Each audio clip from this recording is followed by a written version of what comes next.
The cabinet stood in the corner of the dining room for 3 weeks before anyone in the house slept a full night again.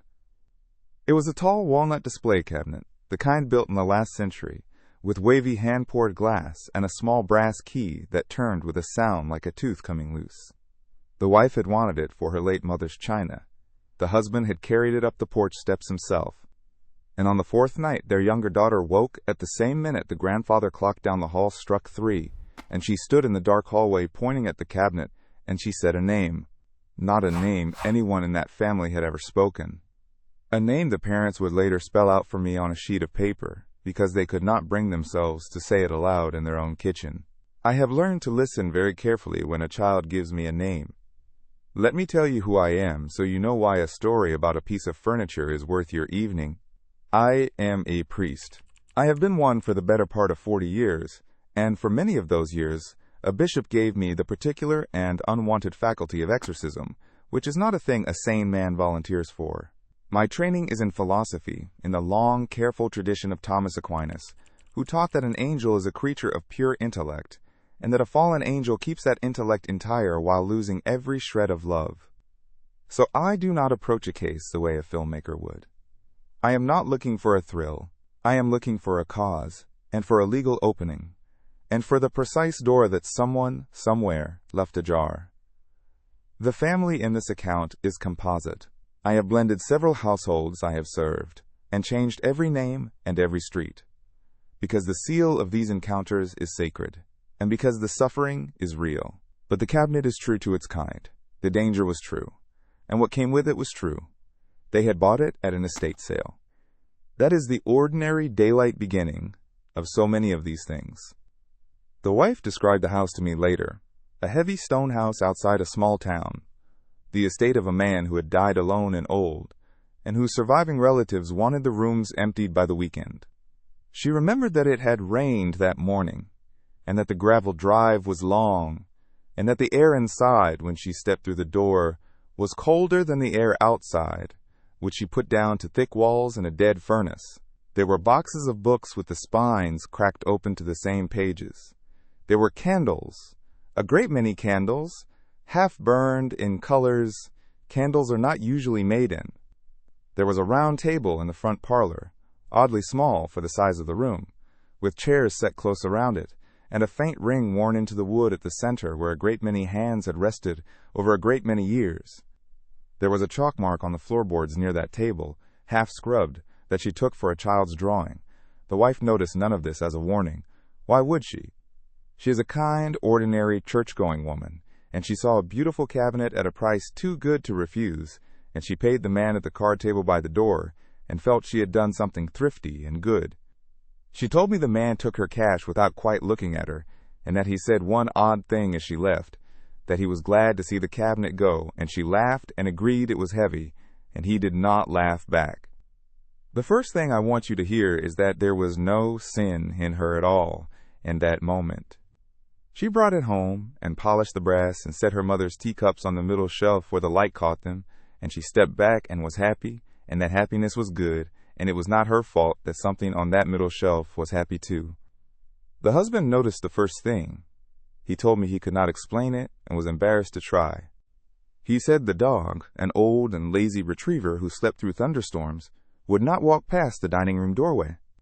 The dog would come to the threshold, lower its head, and back away, and then go lie against the front door as though it wanted out of the house entirely. Animals do not have the rational soul, and they cannot sin, and so they cannot be possessed in the way a person can. But they have senses keener than ours, and they perceive a disturbance in a place the way they perceive a coming storm, by something in the air we have dulled ourselves against. I have taken that dog's behavior seriously in more homes than I can count. Then came the cold. Not a draft. A specific cold, in one corner, that the wife kept trying to fix by closing windows that were already closed. Then the smell, which came and went, faintly sweet and faintly rotten at once, like flowers left too long in their water. Small things. A picture frame turned to the wall. The brass key found on the floor when it had been left in the lock. The kind of thing a tired family explains away for as long as they possibly can, because the alternative is unthinkable on a Tuesday. The turning point for the mother was the child. The younger daughter had begun to talk to someone. At first, the parents thought it was an imaginary friend, the ordinary kind a small child invents, and they were not alarmed. But the friend, the wife told me, had begun to give the child instructions. The girl said her friend lived in the glass and did not like the candles her mother lit, meaning the ordinary blessed candle the wife kept burning before a small image of the Sacred Heart on the sideboard. The girl said her friend wanted that candle moved. And one morning the wife came down, and the candle had been moved, set on the floor in the corner, facing the wall, and the image of the Sacred Heart was lying face down, and her 4-year-old could not have reached the high shelf where the image had stood. I asked the wife what she did. She told me she picked up the image and set it back and lit the candle again with hands she could not keep steady, and that for the first time in her adult life, she prayed the way a person prays who has stopped pretending. Then she called her pastor, and her pastor, who was a humble and honest man and knew the limits of his own faculties, called me. I want you to notice the order of things in that house. The disturbance did not announce itself with thunder. It came in by inches, through a child, asking only to move one small candle away from one small image of the heart of Christ. The enemy is patient, and he negotiates, and he begins with the smallest thing he thinks you will surrender without a fight. I want to slow down here, because this is the part where people make their gravest error in both directions. The first error is to see a demon behind every creaking floorboard, to live in terror of objects, to throw out a grandmother's rosary because it once belonged to someone who later fell away. That is not faith. That is superstition wearing faith's coat, and superstition is itself a sin against the first commandment, because it assigns to a thing a power that belongs to God alone. The vast majority of antiques are exactly what they appear to be. They are old wood, and old glass, and old silver. They carry dust and memory, and nothing more. An object is not evil because it is old, nor because its former owner was a sinner, because every former owner of everything was a sinner, and so were you, and so was I. If mere contact with sin could curse an object, the whole created world would be radioactive. It is not. Grace is stronger than that, and creation is good, and you are not to walk through your home afraid of the furniture. Hear me on this clearly, because I will not have you leave tonight more fearful and less free. Fear is the enemy's native tongue, and I refuse to teach it to you. The second error is the opposite, and it is the fashionable one now, and it is far more dangerous in our day. It is to laugh. It is to say that all of this is medieval, that a thing is only a thing, that the demonic is a metaphor our grandmothers used for grief and bad plumbing. And here I must tell you what the tradition actually teaches, because the truth lies in neither the panic nor the mockery. St. Peter wrote in his first letter that our adversary the devil prowls about like a roaring lion, seeking someone to devour. He did not write that the devil is a feeling. He wrote prowls. A hunter walks the ground he intends to take, and the ground a hunter most loves is ground to which he has been, in some manner, invited. This is the heart of everything I am going to tell you, so let me say it as plainly as I know how. The demonic does not have unlimited access to your home. It is not omnipresent, the way God is. It is a creature, and a creature is bounded. And to operate against a person or a place, it generally requires what the older manuals called a right. A legal foothold, some opening through which it can claim a foot, is rightly in the door. Aquinas, in the part of his great Summa where he treats the angels, those questions running from the 50th through the 64th, lays out the nature of these spirits with a precision that should sober any man. They are intelligences. They reason. They do not have bodies, and so they do not occupy a place the way you occupy a chair. An angel, Aquinas teaches, is present to a place not by filling it, but by acting upon it, by applying its power to it. Hold that in your mind, because it changes everything about how you think of a haunted object. The spirit is not trapped in the mirror like a genie in a bottle. That is a fairy tale, and I want no fairy tales between you and the truth. The object is not a cage, it is an address. It is the point upon which a spirit has been granted leave to act, the place it has a right to apply its power, because a human will once handed it that right. And a demon, having no love left, reasons only toward ruin, and it reasons legally, because it was made by a God of order, and it cannot wholly escape the structure of the one who made it. It will press exactly as far as its claim allows, and not 1 inch farther, and it will hunt for the next inch with the patience of something that has all of time and none of hope. It looks for the open door, and one of the oldest doors in the world is a dedicated object. Why does the dedication matter so much? Because the demonic cannot simply take. God will not allow it. Even Job, you remember, was not touched until the adversary had been permitted, within strict bounds, and the bounds were named, and they held. The enemy is a creature on a leash, and the length of the leash is set by God and by us. By God, who permits only what he can draw a greater good out of, and by us, by the free human will, which is the one thing in all creation that can hand the enemy a foothold he could never have seized on his own. Every real case I have ever worked traces back, somewhere, to a door a human being opened. Sometimes the door is grave, personal sin held onto and never confessed. Sometimes it is a curse spoken in hatred by another person. And sometimes, as in this house, it is an object dedicated by someone long dead that arrives gift-wrapped in the appearance of a bargain. The wife did not open the door, but she carried through her threshold a key that an old man had cut for the lock decades before, and the thing on the other side knew that key by name. Now we arrive at what made this particular cabinet different from the 1,000 harmless cabinets in 1,000 harmless homes. It was not old age that was the problem. It was provenance and it was dedication. When I went finally to that house, and I will tell you in a moment what I found, I did not begin with the cabinet at all. I began the way the old rituals teach, by asking about the history. Where did it come from? Whose was it? What was done in its presence, and what was it used for? And the answer, drawn slowly out of the estate's surviving relatives by a patient nephew who was frightened himself, was this.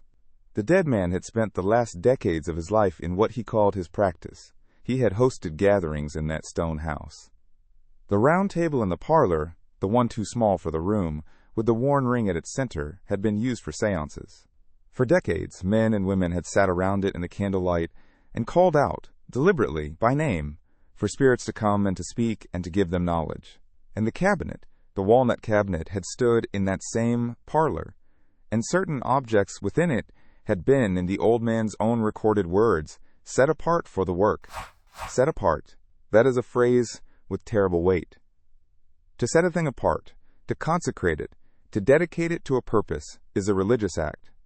We consecrate a chalice to hold the precious blood, and a man can, by an act of his will, consecrate an object to something else entirely, can offer it, can dedicate it, can say in effect, this is given over. The book of Deuteronomy, in its 18th chapter, names these practices and forbids them by name: the one who consults the dead, the one who casts spells, the diviner, the medium, the one who calls up spirits. God does not forbid these things because they are quaint. He forbids them because they work, in the only sense that matters, which is that they open the door. And through that open door comes not the beloved dead, but the patient liar who has been waiting on the other side of it. So this is the distinction I beg you to carry home. There is a world of difference between an heirloom and a foothold. Your grandmother's clock is an heirloom. It is yours by love and by inheritance, and it carries her memory, and the demonic has no claim on it whatsoever, none, because no one ever offered it to anything. But an object that was deliberately used in occult ritual, an object dedicated by a human will to a purpose opposed to God, an object that was the instrument of a seance or a hex or a pact, is a different matter entirely. It is not that the wood has changed. Wood is wood. It is that a legal claim has been attached to it by an act of the will, the way a lien is attached to a house, invisible in the timber but binding in the court. And when that object crosses your threshold, the claim crosses with it. The wife had not invited anything. She was innocent. But she had carried across her own front door a thing to which something had already, years before, and by another's choice, been given a right. The nephew, when I finally spoke with him, was a plain and decent man who had loved his uncle and was ashamed of him in equal measure. He told me the uncle had not always been that way. As a younger man, he had been a churchgoer, of a sort, lukewarm, the kind who comes at Christmas. Then his wife had died young, and the grief had gone bad in him, the way grief can when it is not laid at the foot of the cross. He had wanted, more than anything, to speak to her again, and there are always people who will promise a grieving man exactly that, for a price. The seances began as an attempt to reach a dead wife. That is how it nearly always begins, you understand. Not with someone cackling over a black candle and wishing harm on the world. It begins with love turned the wrong way, with a man who cannot accept that the door between the living and the dead is shut by God for our protection, and who goes looking for a key. He never reached his wife. The dead in Christ are at rest and do not come at the summons of a glass.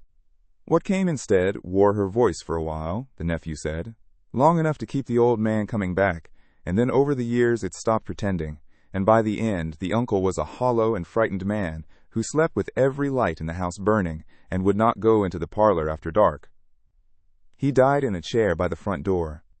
The relatives found candle wax on every surface in the house, and that round table scrubbed and scrubbed in one spot as though he had tried, at the very end, to wash something off it. I tell you this so that you do not picture a villain. Picture a widower. The most dangerous doors are almost never opened out of malice. They are opened out of love that refused to surrender its dead to God. Here's what I found, and here's the part the family had been most afraid to tell anyone, because they thought no one would believe them, and because they had begun to fear that telling it would make it worse. The disturbances had a center, and the center was not the whole cabinet. It was one shelf, and on that shelf, behind the teacups the wife had so lovingly arranged, sat an object she had assumed came with the cabinet as decoration, and had simply never removed. It was a hand mirror. An old hand mirror, the silver gone black at the edges, the glass clouded at the center as though breathed upon from the inside, with a handle of dark carved wood worn smooth by years of grip. On the back of it, almost rubbed away, was a symbol the wife had taken for a flower. It was not a flower. The dead man's own notebooks, when the nephew finally went through them, named that mirror. It had been the scrying glass, the instrument they had gazed into, in the candlelight, around that small table, to see what should not be seen and to speak with what should not be spoken to. For decades it had been the eye of that work. It had been dedicated to it. And it had ridden into a Catholic family's dining room on the middle shelf of a cabinet, behind a row of innocent teacups, and the family had been living 3 feet from it, and sleeping above it, and the youngest child had stood in the dark and pointed straight at it and spoken the name the old man had taught it to answer to. I did not touch the mirror with my bare hand. I want to be careful here, because I do not want you to hear superstition in that, as though the silver could burn me. It could not. I treat such an object with the gravity of a soldier handling a thing that has been an enemy's instrument, with respect for what was done through it, and with no fear of the matter itself. The first thing required was not the object at all, it was the people. Because here is a truth the films never tell you. The enemy's hold is broken not primarily by what we do to the thing, but by what we restore in the soul. The family had to renounce. Out loud, each of them, by their own free act, they had to say that they wanted nothing to do with what that mirror had served, that they rejected it and every work attached to it, that they belonged to Christ and to no other. The husband and wife went to confession first. Both of them. Not because they had summoned anything, they had not, but because a house with open windows of habitual sin is a house the enemy moves through freely, and you do not go to war with the gate of your own soul standing open. Our Lord told the apostles, in the 20th chapter of John, on the very evening of the resurrection, that whose sins they forgave were forgiven. That is not a poetry. That is a power he placed into the hands of his church, for exactly such a night as this one. They knelt, they confessed, they were absolved. And I will tell you that the husband said the cold in the corner felt different to him before I had done a single thing to the cabinet. Because the war had already turned, in the only place where it is ever truly won, which is in the human heart that has chosen its king. Then we dealt with the object. I blessed the home, room by room, with water that had been blessed for that purpose, the same blessed water the Church has used for this work for longer than any nation now living has existed. I am not selling you a magic potion. Blessed holy water carries the prayer of the whole Church, and the authority of Christ given to her, and it is applied not as a chemical, but as a sign of that authority claiming a space back. We renounced again over the mirror itself every dedication that had been made of it, in the name of the Lord. And then the mirror was destroyed, broken and disposed of, because an object that has been consecrated to evil is not to be sold to the next family at the next estate sale, passing its lien down the line of the innocent. That is how these things travel, from house to house, behind the teacups, on the middle shelf, while everyone assumes the trouble is the plumbing. The cabinet itself, the walnut cabinet, we blessed and kept. It had done nothing. It was old wood and wavy glass. The wife has her mother's china in it to this day, and the dog sleeps in the dining room doorway, and the child sleeps through the night, and the name is not spoken in that house any more, because there is nothing left to answer to it. Let me draw out of this what it means for you, in your home, tonight, because I did not tell you this story to frighten you and leave you. I told it to arm you. First, you are not to fear your possessions. I say it again because the temptation will be strong, after a story like this, to go through your house at midnight suspecting the antiques. Do not. That is the enemy stealing your peace, which is half of what he wanted from the start. The ordinary old things in your home are innocent, and grace is stronger than dust. Second, exercise discernment, not panic, about provenance. If you possess, or are offered, or have inherited an object that you have real reason to believe was used in occult practice, dedicated to something, an instrument of seance or spell or pact, then do not keep it casually, and do not, above all, simply pass it on. Have it dealt with. A faithful priest can bless your home and, where it is warranted, address the object. You do not need to be afraid to ask. Third, and this is the foundation under everything else, live the sacramental life that this family had to rush back into in a crisis, so that you are never starting from a cold gate. Go to confession, not once in a panic but regularly, because the absolution our Lord breathed into His church on Easter evening is the single strongest lock on the door of your soul. Receive the Eucharist worthily, the true body of Christ, because nothing the enemy possesses can stand against the Lord received in His own substance. I have seen, in the work I am given to do, what the presence of the Blessed Sacrament does to a thing that has a foothold, and I will only tell you that the demonic does not regard the Eucharist as a symbol, even when the catechism class did, and its terror of the host is a better argument for the real presence than any I could write you. Keep blessed sacramentals in your home, used with faith, and not as charms. There is a line here you must not cross, and it is the same first commandment line I warned you of at the start. A blessed medal of Saint Benedict, a crucifix on the wall, holy water at the door. These are not magic objects whose power lives in the metal or the water.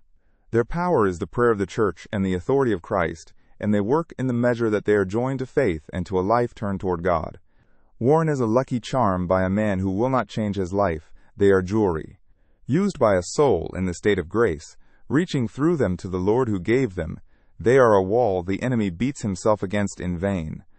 Pray the rosary, that string of beads that has emptied more enemy strongholds than any weapon ever forged, because the Mother of God treads upon the serpent's head, and she does not do it gently. None of this is theory. This case proved every word of it. The family that had nearly nothing was nearly overrun. The family restored to the sacraments was unassailable, and the mirror, the dedicated thing, the instrument of decades of deliberate dabbling, was in the end so much broken silver in the trash. I want to be honest with you about why this is happening now, in our time, more than it did in our grandparents' time, because you can feel it happening, and you deserve the true diagnosis and not a comfortable one. The occult has been rebranded. It used to wear black and hide in the parlor of a strange old man in a stone house. Now it is decor. It is a charming antique with a mysterious past, sold as a conversation piece. It is a deck of cards bought as a game, a board with letters on it sold in the toy aisle, a pendant worn for its aesthetic, a practice described in bright and friendly language as self-care and wellness, and getting in touch with your intuition. The seance has not vanished. It has been given a marketing department, and at the very same moment, the spiritual immune system of the West has been allowed to wither. 2 generations were not catechized. They were handed a faith, with the supernatural quietly removed from it, a Christianity embarrassed by its own creed, taught that the devil is a symbol and hell is a metaphor, and that nothing, really, is at stake. So you have a culture that has thrown open every occult door it can find, while convincing itself those doors lead nowhere. Consider how the thing is sold to your children. The board with the letters, the one I will not name, though you know the one I mean, sits on a shelf in the toy aisle between a word game and a set of blocks, and it is marketed as a bit of fun for a sleepover. And what it is, in its plain mechanics, is a tool for doing exactly what that old man did at his round table, an instrument for inviting a spirit to speak and to guide the hand. Consider the phone in a young person's pocket, with its application that draws a card each morning and tells them what energy to expect. A daily divination dressed as a horoscope, repeated until it is as ordinary as checking the weather. Consider the candle sold in the pleasant shop, with the word manifestation printed on the label, and the crystal sold to attract money, and the cleansing ritual sold to clear the bad vibrations from a room, every one of them a counterfeit sacrament, a parody of the very things the Church gives freely and truly, the blessed candle, the holy water, the blessing of a home. The enemy is not original, he cannot create, he can only mock and counterfeit, and he has counterfeited the whole sacramental order and sold the forgery back to a generation that was never taught to recognize the real thing. That is the precise condition in which a hand mirror rides into a family's dining room behind a row of teacups and nobody so much as blinks. Do not let anyone tell you the demonic is a relic of a superstitious past. The superstition is the modern certainty that nothing is hunting in the dark. The lion is not less real because the age has decided to stop believing in lions. He is only better fed. So here is what I am asking you to do this week. Concretely, not someday. This week, go to confession. Find the time, make the appointment, kneel down, and unlock that door, because everything else I am about to ask of you rests on that one act. This week, if it is not already there, place blessed holy water in your home and use it. Bless your own doorways and your children before they sleep. A parent has real authority to do this. This week, take stock honestly of what is in your house. Not in fear, in clarity. If something was given to you or sold to you, and you have genuine reason to believe it was used for occult work, do not keep it as a curiosity, and do not hand it to the next person. Set it aside and speak to a faithful priest. This week, begin the rosary again if it has lapsed. Even a single decade, even badly, because the enemy does not require it to be perfect, only present. In this week, if you have any object, any practice, any habit in your life that you have dabbled in and called harmless, a card reading, a horoscope you half believe, a thing you bought because it felt powerful, renounce it, out loud, by name, and give that ground back to Christ, who alone has the right to it. The family in this account had to do all of this at once, in a crisis, in the dark, with a frightened child. You are being given the mercy of doing it in the light on an ordinary day, before any door is forced. Take the mercy. It will not always be on offer. I will leave you where I always leave you, because some things are worth saying until they are worn smooth. Athanasius stood almost alone against the whole world in his day, and the world was wrong and the lone man was right, and the phrase they remembered him by was that he stood contra mundum, against the world. You may feel that you are standing nearly alone in your own home, the last house on the street that still believes any of this is real. You are not alone. You are never alone for a single moment of it. The cabinet stands harmless in that dining room tonight, the teacups in their place, the child asleep, because at the end of the matter the enemy is a creature and our Lord is not, and a creature must obey when the king speaks. God is with us. He has always been with us. The question is whether we will be with him. Next time, I will tell you about a wedding ring that was never meant to be worn, a thing made in love and turned, by one bitter act, into something a family carried on a finger for 30 years, without ever knowing what had been spoken over it.